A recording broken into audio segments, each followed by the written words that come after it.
याद करिए ना, मोहम्मदाबाद के नवाब की पूरी प्रॉपर्टी को बचाने के लिए कांग्रेसियों ने एड़ी चोटी लगा ली, एड़ी चोटी लगा ली कि किसी प्रकार से वह प्रॉपर्टी बचे, जबकि मुस्लिम लीग का ट्रेजरर था वो व्यक्ति।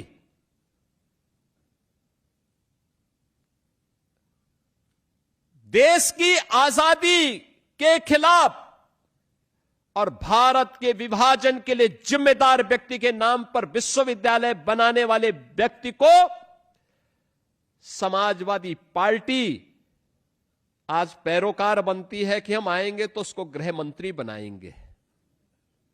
यानी ये तो जानते हैं कि उसको नहीं आना है, लेकिन इनका शर्मनाक, इनके सोच को देखो।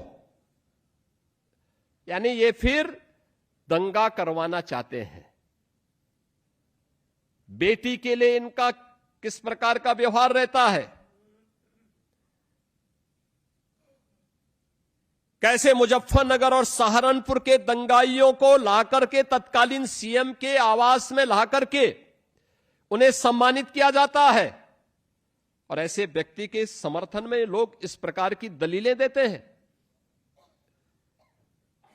बहनों और भाइयों, ये सभी घटनाएं केवल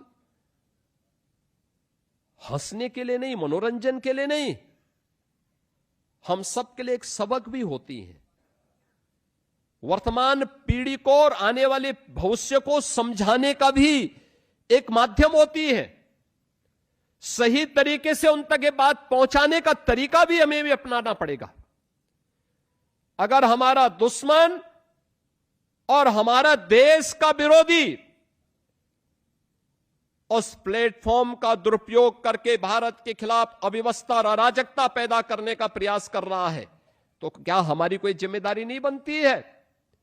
एक नागरिक के रूप में हम भी अपने दायित्वों का निर्वहन कर सकें। आज अगर हम सुरक्षित हैं, आज देश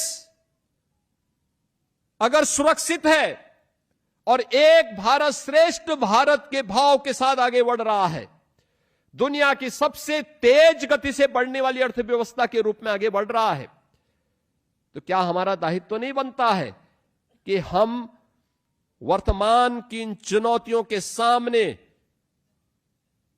जो हमारे इस विकास की यात्रा में और ये जो श्रेष्ठ होने के भाव के मार्ग में अवरोधक हैं, इनको अवरोधक को हटाने के लिए हम भी अपने तरीके से अपना योगदान दें।